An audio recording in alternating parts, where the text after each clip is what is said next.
they are all vacationing in this fictional town of, like, Latora. I'm not 100% sure. I just know that it's fictional for the crazy shit that they do in this movie. So,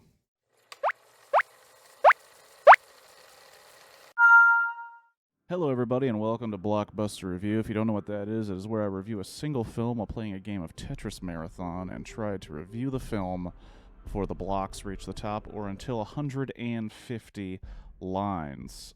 Spoilers are at line 50. Here we go.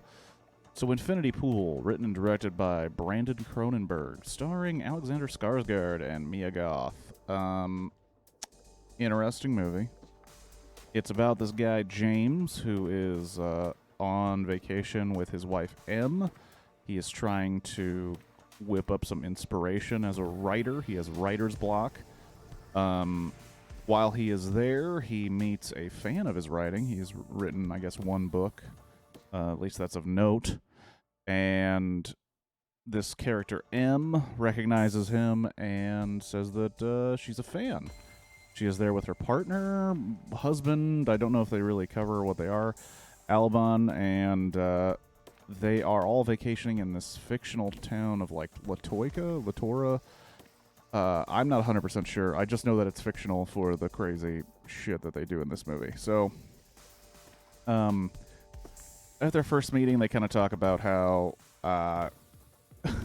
James is not the breadwinner as the writer. His wife is really the one who makes all the money because she is the daughter of a magnate who is the publisher of the book that they've been talking about. And, you know, they talk a little bit about his lack of inspiration, blah, blah, blah, and what everybody else does. Like Alban's an architect, Mia Goth's an actress. Anyway, they then become fast friends, and Em and Alban want to go on something another trip, but they want to have a trip outside of the walled off regulated areas of this resort. I guess they vacation to this area every year, and they're like, we have to get off the resort, so they convince Em and James to do so. And when they do, they have like a little beach picnic. Em kind of sneaks up behind James. Well, not Em, Gabby. Em is James's wife. Gabby sneaks up behind James and gives him a reach around, and he doesn't say no, and kind of is very shocked by it, and, you know, it's a little weird.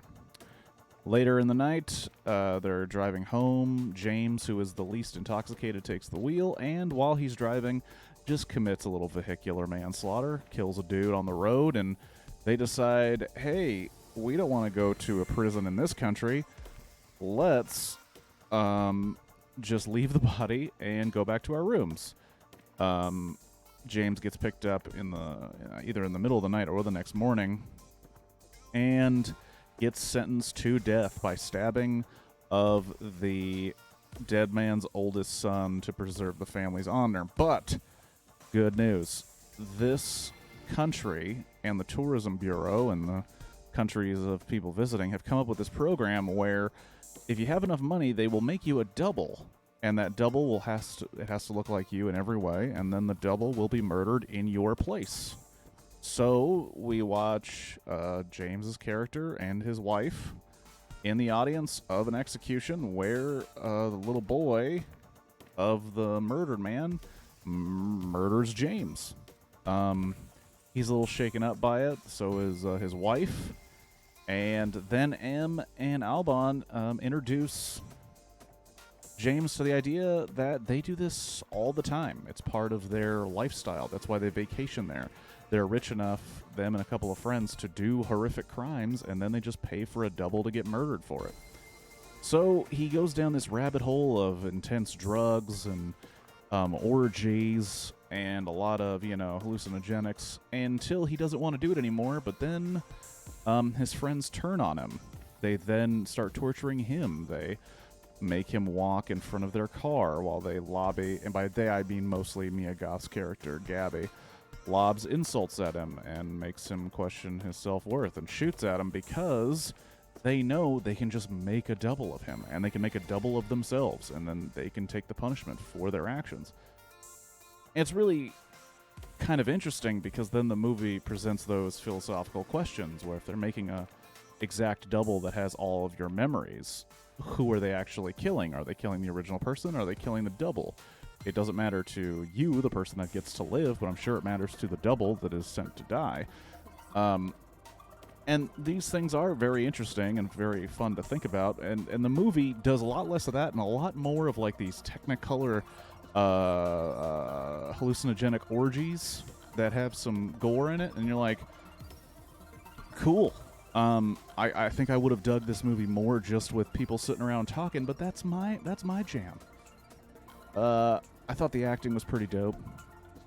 Skarsgård and Mia Goth kill it. I think we've learned from Mia Goth in Pearl and this film that Mia Goth just she brings the heat, man. And Alexander Skarsgård, he kind of brings the heat. I say he slightly brings the heat.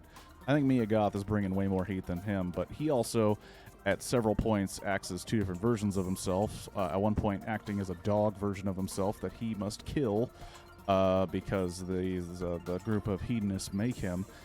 And the movie kind of ends with all of them just leaving the resort. Like, we've had our vacation. We've done some really messed up things. We all had sex with each other. We murdered some people, but we need to worry about redoing our garage and painting the living room. And James, who by this point in the film has kind of like left his wife, or his wife left him more appropriately, he's just like sitting there on the beach because this island basically has no tourism during the rainy season, and he's just sitting there like, I guess, contemplating his life. Because now he has learned, like, one, he might be a third time removed version of himself. He has experienced things that like are completely unnatural and kind of would destroy anybody's spirit, and these people just do it for fun. And it kind of really plays with the idea that people who have means, they sometimes don't experience consequences. And I think that theme might be missed out in all the gore and nonsense, but good movie nonetheless. And I'd say I'd recommend it if you're okay with technicolor orgy scenes. But if not, it may not be for you.